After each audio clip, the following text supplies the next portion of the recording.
Hey there, welcome back to High Infidelity, the best channel for cheating stories. Like and subscribe to channel for more spicy stories. Now, let's get into today's story video. I, 26 male, found out my fiancé, 27 female, possibly gave a stripper at her bachelorette party.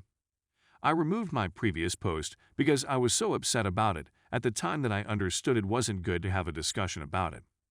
In an effort to cope, I created the post immediately after the person phoned. But it didn't work. My thoughts were becoming too dark, and I wanted to remove myself totally from the situation for my own protection. My head is back on straight after hunkering down at my parents' house and surrounding myself with people I could trust, and I'll fill in those who asked for an update. For anyone who missed my initial post, here's a brief refresher. My fiancée will be referred to as Jane. One of the bridesmaids' husbands called me and said he saw something that led him to believe Jane had had relations with a stripper at her bachelorette celebration. Any or passionate kisses outside of the partnership was a full deal breaker, as agreed upon when the relationship began. When I pushed for further information, he hinted at it in a vague manner. When I inquired whether he may have been wrong or misinterpreted a text or overheard discussion, he said he was certain. I knew the bridesmaid. I believed she was feeling bad and was using her husband as a proxy informant to protect my girlfriend from going after her when I questioned her. I was so distraught when I got off the phone with the man that I simply shut down. I just held my own non-bachelor party at home with some buddies, playing WOW Classic. So hearing this news after such a lovely day struck me really hard.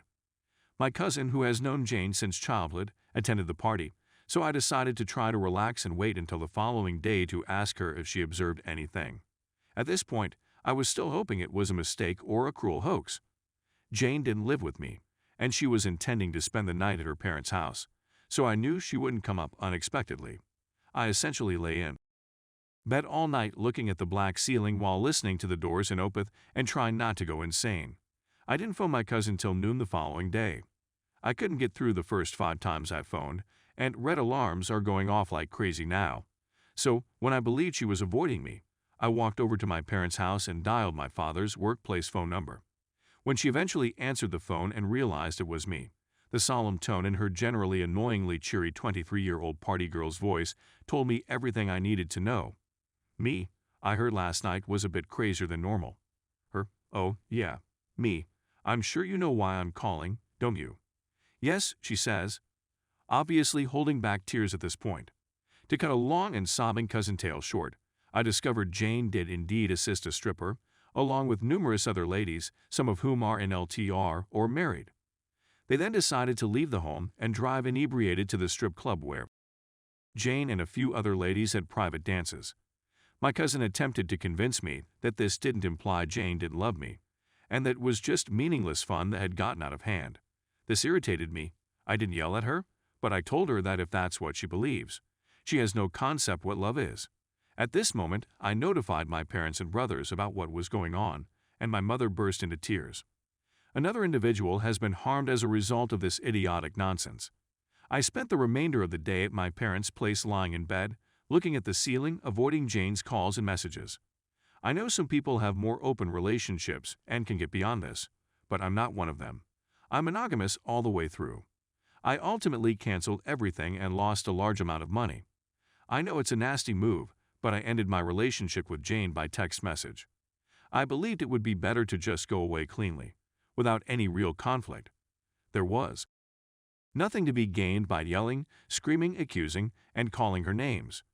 When individuals are trapped like this, they sometimes lash out, and I didn't want the lady I was about to marry to say nasty to me in some type of justification of her actions.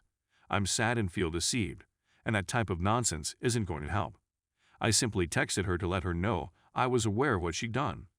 I emphasized that I don't want vengeance, that I'm not interested in embarrassing her or her friends and spreading it around, but that it's a definite evidence that we're not fit for one another and that it's over with no chance of reconciliation. I waited till she answered once to ensure she received the text before blocking her on my phone and all social media. I delivered the stuff she had at my house to my cousin to return to her, and I haven't heard from her or her family since. I'm still feeling like hammered dog, but I'm getting better at not feeling like a black hole is sucking me inside out. This, however, was not like the breakups I had in high school and college. Something inside of me has broken this time, and it can't be healed as it used to. My body's confidence is now utterly gone. I kept wondering what it was about the stripper guy that made an apparently devoted lady betray and maybe toss away everything. Was it greater muscles, a bigger, better appearance, or a more outgoing personality? I'm not a supermodel, but I'm not bad either. I don't dress or behave like a B** TCH or A, or am I just plain stupid? I was really certain about this person, but she cheated on me just before our wedding.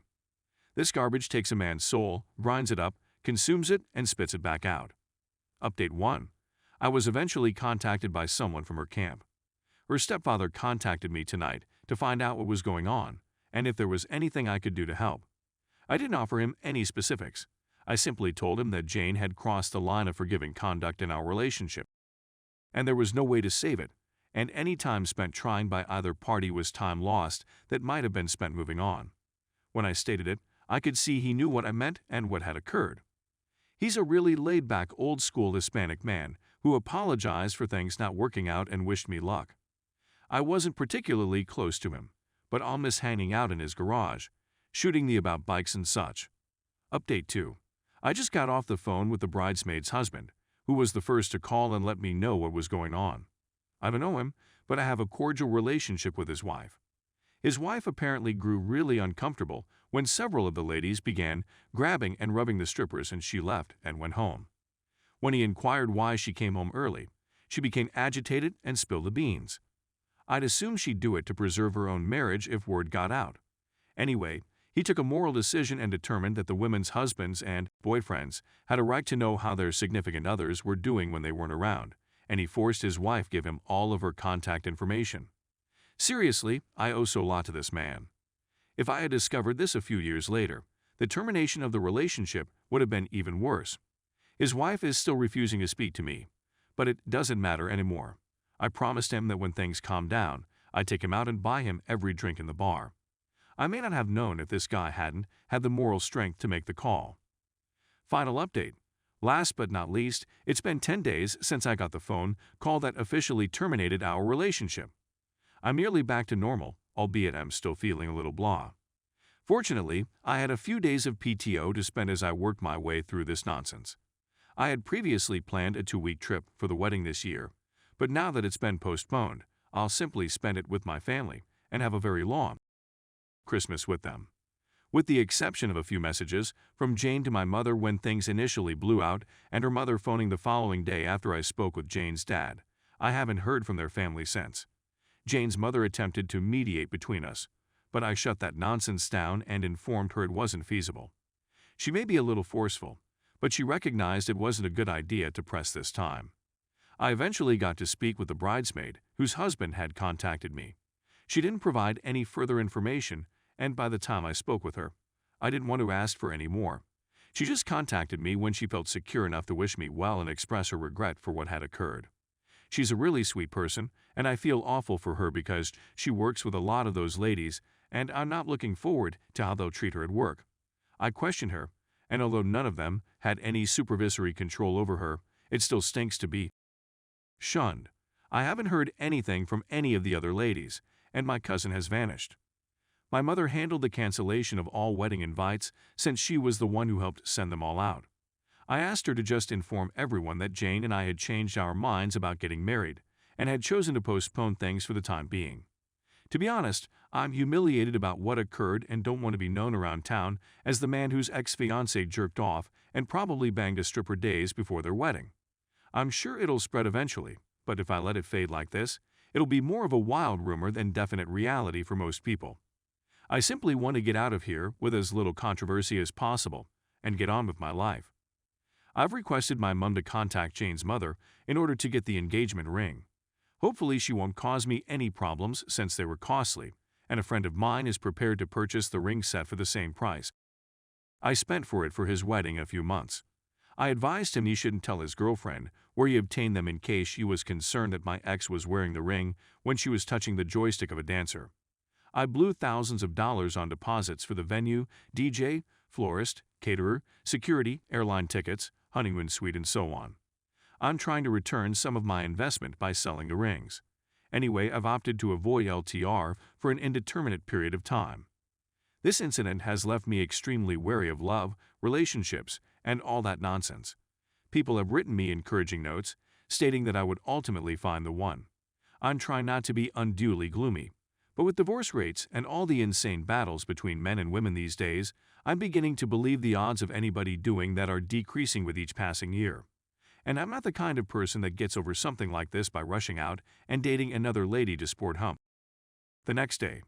So I'm going to be single for the time being and concentrate on my interests and career. Anyway, thank you to everyone who encouraged me. If anybody else goes through anything horrible like this, I strongly advise them to remain with family or close friends with whom they have a wonderful connection. I can't emphasize enough how much this helped, particularly if you're a male.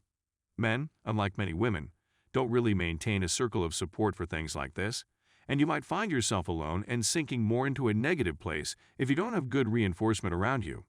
I was able to sleep on my childhood bed, in my childhood room, in my childhood house, surrounded by pleasant memories, and have my mother come in and bring me tea and food, as well as say beautiful, encouraging words about how much she loved me and was proud of me. I was able to divert myself with my father and brothers. It was quite beneficial. Best wishes to everyone. Thanks.